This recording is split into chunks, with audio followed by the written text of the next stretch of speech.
You simply cannot tell Luke's Christmas story without the music.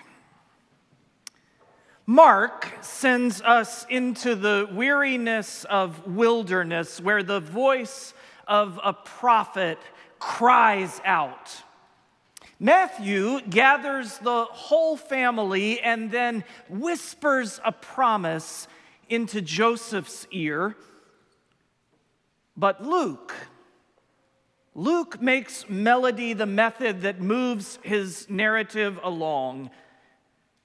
There is Zechariah and Simeon, Elizabeth and the angels' chorus. Christmas is carried on the wings of song, and the most significant song of all belongs to Mary.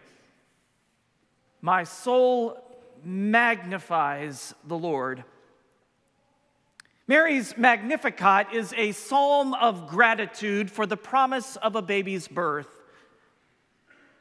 But this song is not a Christmas carol in the classic connotations. For starters, the lyrics come from the Hebrew Scriptures, the Old Testament, words she first learned as a child. They recall another woman who received a parallel promise, Hannah.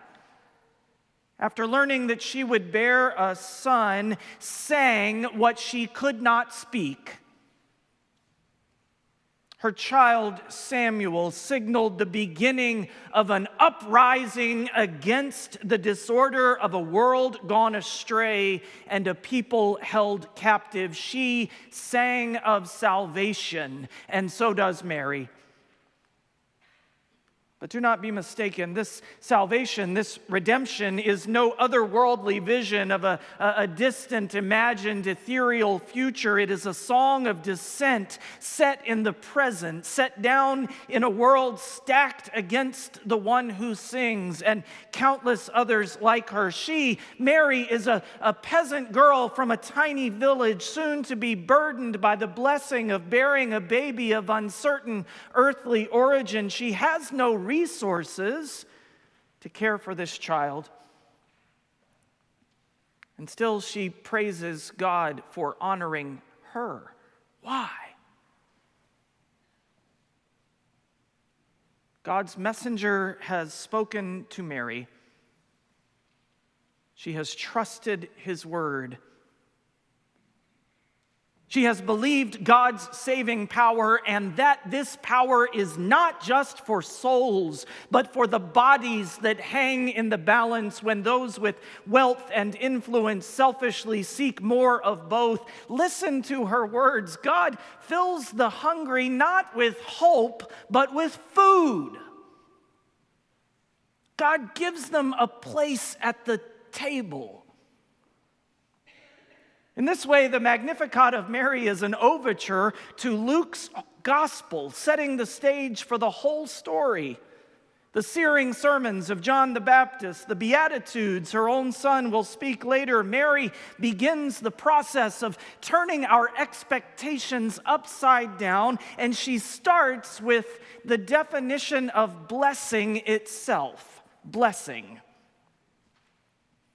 We tend to use the word in close connection with material gain, unexpected, or competitive advantage achieved. We've been blessed with our resources, blessed with skills, blessed by good luck, good health, a good life. What about Mary? Mary knows what I struggle to understand. That receiving a blessing is not the same as getting a present. It is not about an easier path, a wish fulfilled, an ambition achieved, an advantage gained. It is about seeing God in what you cannot explain. It is about saying yes when God's way confounds you. Blessing is about being used for God's purpose, not about getting what I want. And so Mary sings of holy blessing. She preaches God's revolutionary truth to the world. She heralds hope to those who need it most and a word of warning for those who stand on top. Mary's words promise a program of apocalyptic reversal. The hungry are filled and the affluent are emptied. The lowly are lifted high and the mighty are brought down. Now, this may not seem like good news to those who are prosperous and powerful and filled already in the present. We who find ourselves with comfortable homes and more than enough food and abundance of every kind. Perhaps you wonder, is there anything other than judgment for us in Mary's song? The answer arrives in the opening words, "My soul magnifies the Lord." Salvation comes to us when we do the same. All who are overinflated must be saved from the sin of self-magnification.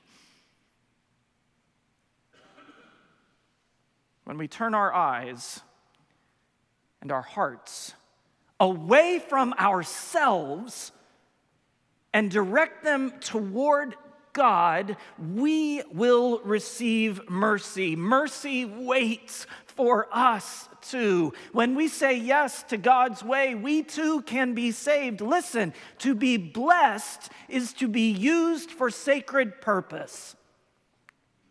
And that possibility exists for all of us.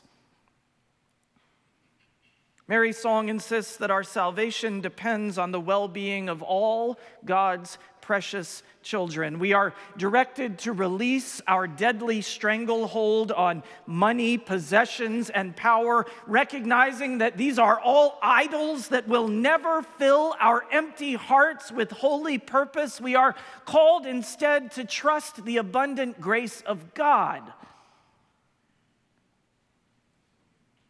You see, the wealthy who are sent away empty are blessed because God comes to us when our hearts, minds, and hands are free. Our future undeniably joined to the flourishing of all. Mary's words create the world God intends us to build. Mary's words create the world God intends us to build, where those who cry out in pain are delivered, where those who have nothing are given the kingdom, where those who serve are called blessed, where the lowly are lifted and the hungry filled. Mary describes the work of Christmas. And so this is no ordinary birth announcement. No, it is the inauguration of a new kingdom. A kingdom that stands in contrast to every other earthly kingdom, past, present, and yet to be. Mary proclaims the reign of God. A reign which will not be based on violence or exploitation, which will begin with the humble, not the powerful, which will trust the frailty of human hands to nurture and care for the God of the universe. Of course, Mary sings. If God is for her, who will stand against her? Mary's song is no solo. She invites us to experience the blessing of God, to raise our voice in psalms of gratitude. Imagine that God can do this again. If you are feeling more anxious than expectant, if your heart is more worried than worshipful, if for you the spirit of the season seems elusive this year, then pause.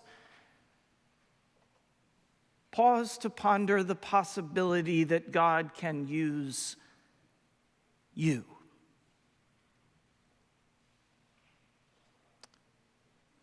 If the world seems destined to destruction, if the triumph of the wicked feels inevitable and the permanence of polycrisis overwhelms you, listen again to the voice of Mary and trust that God can be born again into the brokenness. After all, brokenness is the soundtrack of life these days. Around us and often within us, hearts captive to despair desperately pray for release. As loved ones suffer from dis-ease, as nations choose warfare and children suffer senseless violence or go to bed hungry in our own city, as creation groans under the weight of our collective disregard and division pulls us ever farther from the wisdom we seek, we wait. We wait. We sing of a God who just could not keep distant, but came to live among us. We make room to receive the light that always comes when a long night gives way to the breaking dawn. We lift our heads and we tune our ears for flicker and spark. We watch to the tips of our toes for the signs of joy that have been promised. The whole world is waiting for justice and nourishment, for peace and redemption. The whole world waits for mercy and, yes, for salvation.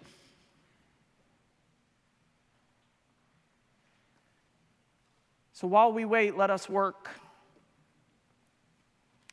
Lift your voice, prepare your heart, but above all, find the courage to trust the promise of Mary's song. God will be born again in the brokenness, in us, through us. Yes, Mary knows the world is about to turn. Amen.